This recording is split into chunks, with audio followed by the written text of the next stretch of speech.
as parábolas eram uma maneira que os rabinos tinham de ensinar. Tem até uma parábola que contam sobre isso, que por que Deus escolheu os judeus? Diz que Deus queria escolher um povo para trazer o Messias através desse povo. E ele perguntou assim, se eu escolher vocês, gregos, o que vocês farão por mim? Aos gregos, Senhor, vamos criar filosofias e mais filosofias, e bibliotecas e mais bibliotecas, né? E livros e mais livros. Muito bem. Romanos, se eu escolher vocês, o que vocês farão por mim? Nós somos construtores, vamos fazer pontes, estradas, estátuas, um monte de coisa para o Senhor. Muito bem.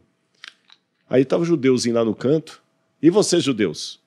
Bom, a gente não sabe fazer essas estátuas, essas pontes igual os romanos, nem tem tanto livro igual os gregos, mas a gente é muito bom para contar história. Se o senhor escolher a gente vai contar para todo mundo. Não deu no outro, o Messias nasceu judeu, né? E quando você pega essas histórias, você vê que elas dialogam com todo mundo. Criança ficava perto de Jesus, adulto. E elas têm uma sensibilidade tão grande. Eu acho que pelo menos uma eu poderia, em 1 minuto, dar uma explicação aqui, porque essa parábola ela é muito conhecida. Galera que está em casa, do filho pródigo. Tá. Eu vou contando enquanto... Galera, a parábola do filho pródigo. Essa parábola do filho pródigo ela está em Lucas. E Jesus conta o seguinte, para quem não conhece, vou resumir aqui. Certo pai tinha 2 filhos. E eu acho que essa parábola tem tudo a ver com o Primocast, porque ela conta de negócios, de família e tudo mais. Certo pai tinha 2 filhos. O mais moço chegou para ele e falou assim, pai, eu quero a parte dos bens que me compete, eu quero a minha parte na herança da família. E o pai dividiu os bens entre o filho mais moço e o filho mais velho. O filho mais moço, juntando tudo que era seu, partiu para uma terra distante e lá gastou todo o recurso da família, todos os dividendos. Ele gastou todo o dinheiro que o pai tinha dado, com mulherada, bebida, balada, droga, tudo que você pode imaginar. Depois que ele gastou tudo, veio àquela terra uma grande fome. E esse filho, agora desesperado, correu para alguém lá, pedindo emprego, ninguém dava nada para ele. Aqueles amigos da farra, quando ele tinha dinheiro, caíram fora. E ele foi morar no meio dos porcos.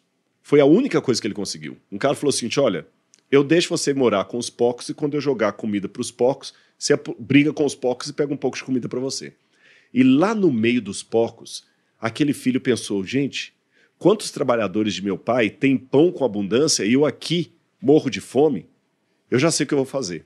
Eu vou levantar, eu vou para o meu pai e vou dizer para ele, pai, eu pequei contra o céu diante de ti, não sou digno de ser chamado teu filho, faz de mim pelo menos um funcionário da sua empresa. E ele levantou e foi para a casa do pai. Quando o pai o viu ao longe, o pai correu, o abraçou, o beijou, colocou um anel no dedo dele, sandálias nos seus pés e começou a festejar.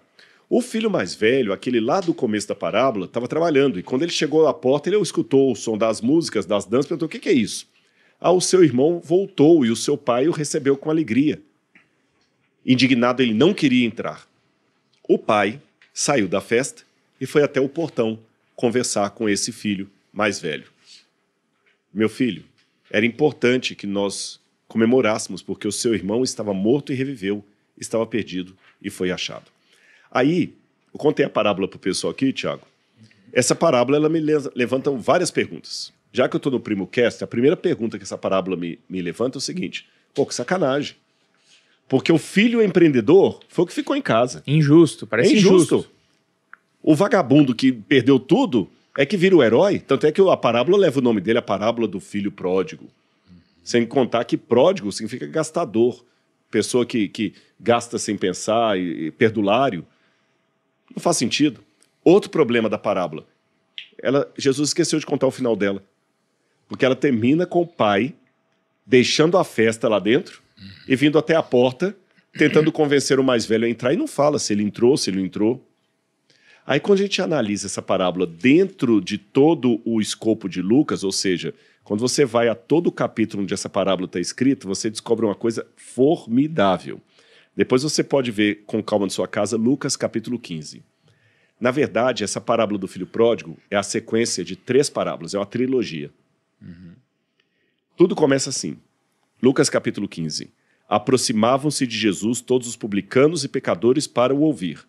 Os fariseus e os escribas murmuravam dizendo, este recebe pecadores e come com eles. Então a cena é o seguinte, Lembra que a gente descreveu lá no início como é que era uma casa, que Jesus até nasceu na manjedoura lá em Belém? A galera lembra? Sim. Tinha um cômodo aqui da família, um quarto de hóspedes, embaixo aqui ficava o pátio com os animais, e a maior parte da relação social das famílias era no telhado das casas por causa do calor. Então, quem comia no alto de um telhado era visto por quem passava aqui na rua. Então os fariseus passando aqui na rua, olharam lá para o alto e viram lá em cima do telhado da casa Jesus comendo com publicanos e pecadores e começaram a reclamar. Esse aí come com publicanos e pecadores, recebe esse pessoal, está errado. Começaram a gritar. Jesus sai de lá de cima, desce as escadas, deixa os publicanos e pecadores lá na mesa, desce, vem até a porta e fala com eles assim, vocês estão chateados? Eu vou contar 3 historinhas para vocês.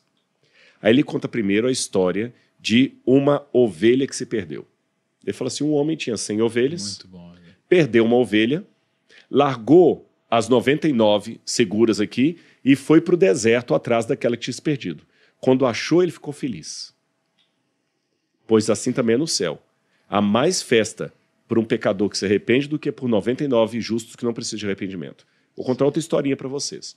Uma mulher tinha 2 moedinhas. E para quem não conhece o contexto, essas moedas eram o seguro de vida da mulher, tá? Não vou entrar em detalhe não, mas perder aquela moeda era perder a apólice de seguro de vida dela. O marido morreu, o que ela tinha era aquilo. Aí quando ela perdeu uma das moedas, ela varreu desesperadamente a casa dela até achar a moeda dentro de casa. Quando ela achou a moeda, ela ficou tão feliz que foi comemorar com as amigas. Aí Jesus repetiu, assim também é no céu.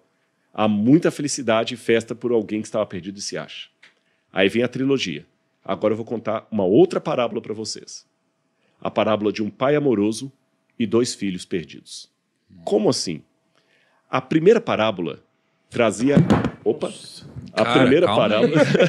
a parte de Jesus batendo nos vendilhões e depois. A primeira parábola era a parábola de um animal perdido fora do rebanho. Correto? O animal sabia que estava perdido, porque o animal sabe quando está perdido. O cachorro, você tem o cachorro lá, se o seu cachorro se perder, ele sabe que está perdido, tanto é que ele tenta voltar para casa. Sim. Então tem a realidade de alguém perdido fora e que sabe que está perdido. Na segunda parábola da moeda, eu tenho a realidade de alguém que estava perdido dentro de casa, porque a moeda foi perdida dentro de casa. E moeda é um objeto, moeda não sabe que está perdido. Então se na primeira eu tenho alguém perdido fora e que tem a consciência que está perdido, na segunda parábola eu tenho alguém perdido dentro e que nem sabe que está perdido. E na terceira parábola, chamada parábola do filho pródigo, que eu prefiro chamar de a parábola do pai amoroso e os 2 filhos perdidos, você tem a realidade do filho pródigo, que à semelhança da ovelha, estava perdido fora e sabia disso, e o filho mais velho, que estava perdido dentro de casa e nem tinha consciência disso. E no final dessa parábola, Jesus, de maneira magistral, ele termina a parábola do filho pródigo falando que o pai estava à porta tentando convencer o filho mais velho a entrar e comemorar com ele. Jesus estava onde? À porta de uma casa, conversando com escribas e fariseus, tentando convencê-los a entrar e comemorar com os publicanos e pecadores que estavam lá dentro. Olha lá. Cara, que incrível, Eu dei né? só um resumo, assim, Não, pra você ver a profundidade dessa... Não, é muito profundo.